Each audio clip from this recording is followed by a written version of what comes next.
নমস্কার বন্ধুরা, আশা করি আপনারা সবাই খুব ভালো আছেন। ট্রাভেলস উইথ অলোকের আরও একটি নতুন ভিডিওতে আপনাদের সকলকে স্বাগত জানাই।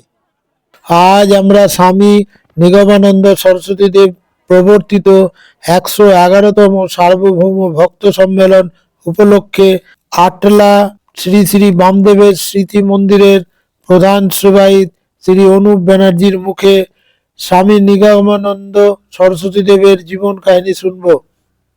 আশা করি উপস্থাপনাটি আপনাদের খুব ভালো লাগবে।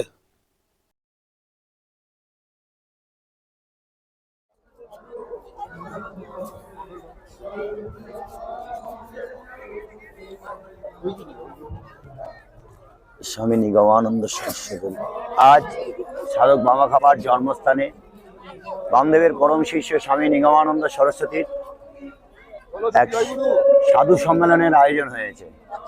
নিগমানন্দ সরস্বতী ছিলেন, ওনার আসল নাম ছিল ললিনীকান্ত। ওনার স্ত্রী যোগীবালা যখন মারা যায়, উনি ওনার স্ত্রীকে প্রচণ্ড পরিমাণে ভালোবাসতেন এবং সেই যোগীবালা মারা যাওয়ার পর ওনার মনের মধ্যে একটা ধারণা হয়েছিল মানুষ মরণের পর কোথায় যায়। বহু চেষ্টা চরিত্র করার পর যখন ওনার স্ত্রীকে বাঁচাতে পারলো না, তখন উনি নিজে এই দেহ রাখবো না ভেবে স্থির করেন। সেই সময় ওনার কানের মধ্যে একটা বাতাস এসে বলে দেয় যে বীরভূমে বামা। তখন উনি তার সিদ্ধান্ত পরিবর্তন করেন।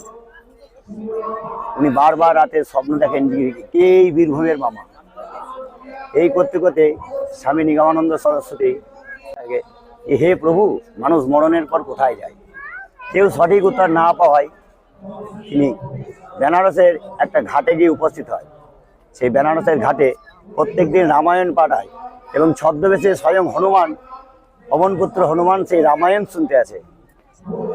ভাগ্যর পরিক্রমে নিগমানন্দ সরস্বতীর সঙ্গে দেখা হয় সেই পবনপুত্র হনুমানের। তিনি বলেন, বীরভূম জেলা দ্বারকা নদীর দক্ষিণ কোণে সে চিমুর বৃক্ষের তলায় সাধক বামাখ্যাপা উপস্থিত আছেন, সেখানে যাও, তুমি তোমার মনের সমস্ত প্রশ্নের উত্তর পেয়ে যাওয়া। স্বামী নিগমানন্দ সরস্বতী সেই বীরভূম জেলা দ্বারকা নদীর ঈশান কোণে শ্বেত শিমুল গাছের তলায় যখন আসে, তখন দেখছে বামদেব উন্মত্তভাবে মা তারার গানে মত্ত। নিগমানন্দর মাথার ছায়াটা বামদেবের পায়ে যখন পড়ে, তখন বামদেব বাবা বলে, ললিনী এলি? তখন বললে, বাবা আপনি আমার নাম জানলেন কি করে? বলছে, তোর পকেটে যে বেলপাতাটা আছে সেই বেলপাতাটা বের কর, সেটাই মা তারার এক অক্ষরী বীজ। বাবা নিগমানন্দ সরস্বতীকে জীবিত কুণ্ড জলে চান করার পর বলছে, তোর মনের ইচ্ছা আজ পূর্ণ হবে।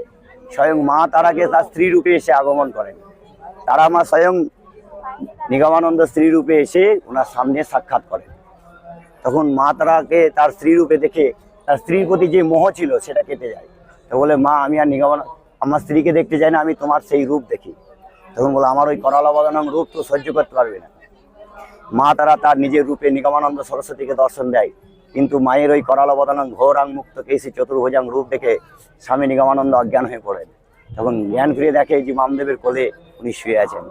তখনই বামদেবকে তন্ত্রমতে দীক্ষা দিয়ে তার যে ঐশ্বরিক শক্তি পাওয়ার, যার কুণ্ডলী জাগরণ করিয়ে দেয়, সেই থেকে উনি নলিনীকান্ত থেকে হয়ে গেলেন স্বামী নিগমানন্দ সরস্বতী।